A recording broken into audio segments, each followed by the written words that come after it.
What if you could design your aquascape and see how it looks before buying all the plants in hardscape? Well, today I'm here to show you a website that lets you do just that. This is my scapeit.io tutorial and review. Hi, it's Connor. Welcome to my channel. Today I want to show you a website that lets you create aquascapes digitally. It's called scapeit.io. It uses a simple drag and drop editor, plus gives you recommendations on what to get and how to maintain your aquascape. Anyway, let's jump into the website. So I have a few scapes that I made that I'm actually planning to make real scapes in the future. 36-gallon bow front and then a real simple goldfish one. But we'll go ahead and just create a new layout. And so you can put in the width, depth, and height directly for what you want. They also have a bunch of pre-sizes for ADA style aquariums. So we'll go ahead and we'll just pick one right here real quick. So you can just select it and then just hit escape now. Now these are the four main sections. So you'll see they have the UI pretty simple because it's your substrate, your background, hardscape, and plants, which is really all the main components to an aquascape. And then on the side here, it has different layers. So once you start adding stuff, it'll appear in here and you can organize it directly. What's going to come in the foreground and what's going to be in the background, and delete stuff easily. But to start off here, let's go through all the different features. So the substrate, they have gravel, different types, then sand, and then you also have aqua soil. And now pretty much this is all aquascape stuff, so you're not going to find like blue colors and stuff, which makes sense.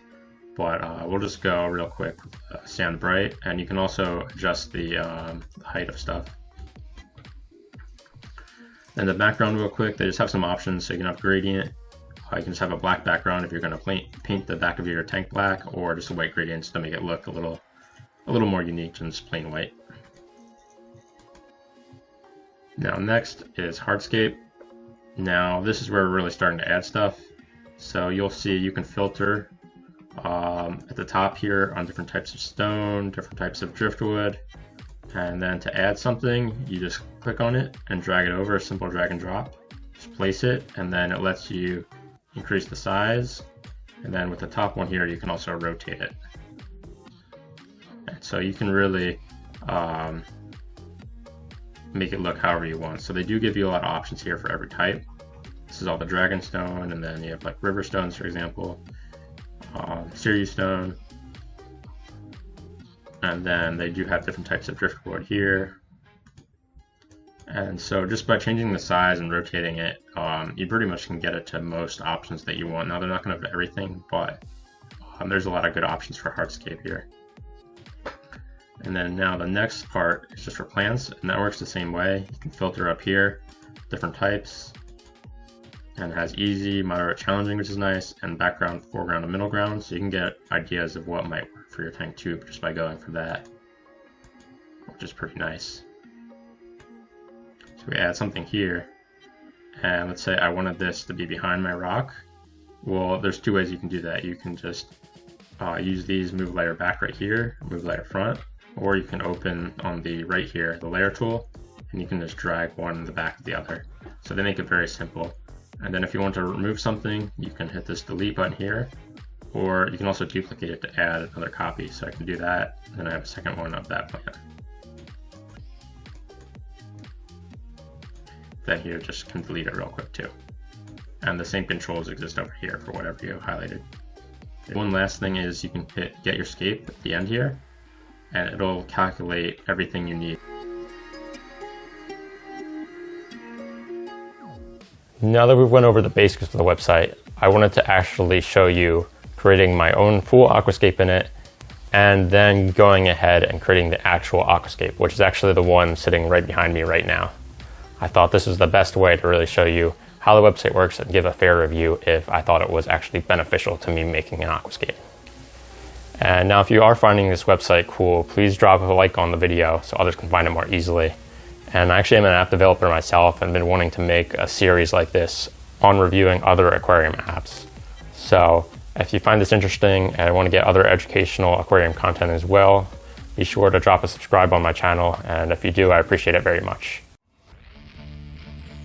I just wanted to show the actual scape I made on the website. So a sped up version here real quick, but my kind of motivation here was I'm putting my blood parrots, polar parrots, and clown loaches in here, and the blood parrots and clown loaches are starting to get bigger, so they can definitely, and they do like to move stuff around. So I wanted to just make hardy plants, such as Anubias and Java fern, and I also wanted multiple caves, both for the blood parrots, a big one for them, and then some smaller ones for the clown loaches, so everyone could feel safe and hide. And so this is what I came up with.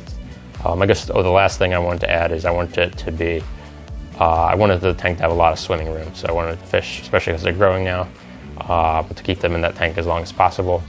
And so that was kind of my motivation. So here's what I created, went through a few iterations, but this is the last version. And I think it looked really cool just on the app, so I went ahead and made it. And so here is the time lapse of myself actually making the scape.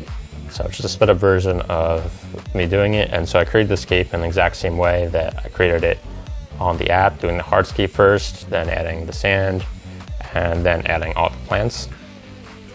And I thought it was super beneficial to have the actual design to look at while I made this. It really helped me with, especially adding the plants in, knowing how much to put in each section. And at least previously it was kind of visualizing it in my head, putting something, and then going from there. This time it was really, I could start the plants in each section that I wanted them, and then with the extra ones I had, really fill in where I felt best based on the design. And I really just kind of made me feel really comfortable going all the way through it. And also helped me know how much to order of everything for what I wanted. And so here's the final result. You'll see it came out very cool, and if you compare it to the actual design here, it's pretty close. Some of the rocks are a little shifted around based on the size I had, but overall, very happy with the result. And I thought the actual app, the website, helped a lot in making the design. Now to close out the video here, my overall thoughts on the app. First, we'll start with the good things. So the first is that I thought it was a very easy to use UI. I really was able to just start it up, pick it up, and start playing around with it. And pretty much, after 30 minutes or so, I really felt like I learned everything in it. They made it really simple, and it's really just fun to play around with and try out different scapes and different ideas.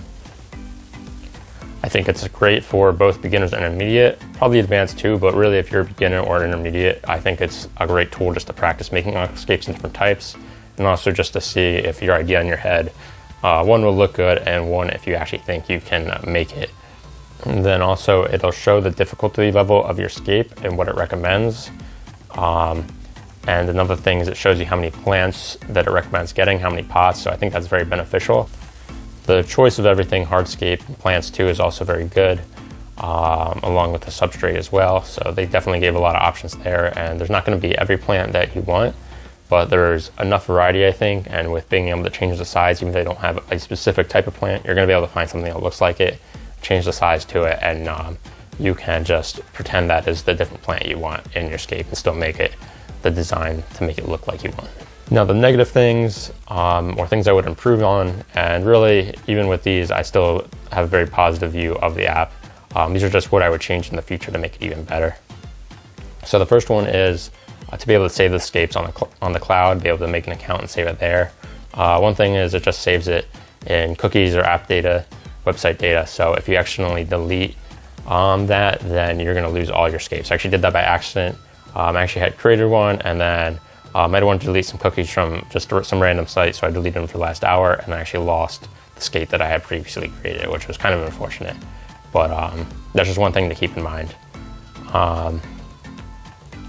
The ability to save more than 3 scapes, because it only lets you save up to 3 scapes at one time. Now you can take screenshots and stuff of the scapes that you had, so you can always save them after, but you can't go back and edit them. You can only keep 3 at a time. Now I think 3 might be great for a free version, but if they maybe had a paid version to save more in the future, that would make a lot of sense. Or even if not, just having more than 3 would be very useful, very nice.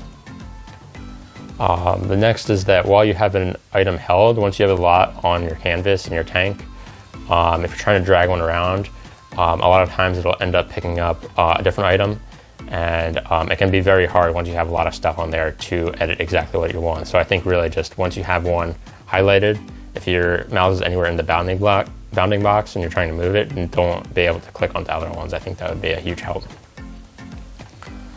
And then lastly is just for, especially for the rocks, being able to maybe change the colors would be useful.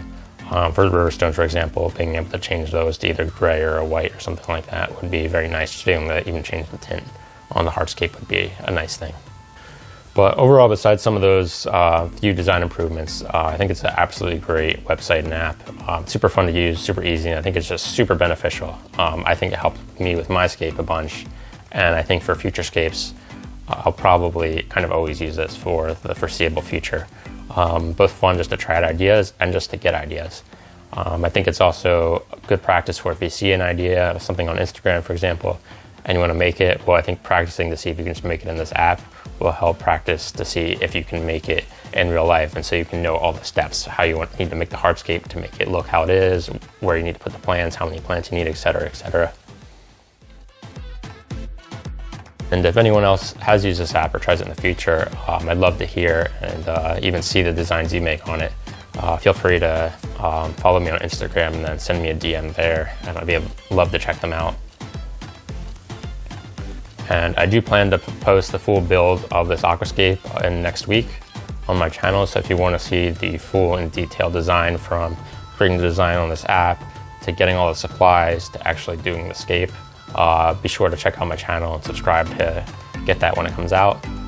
And anyways, I'll catch everyone in the next video.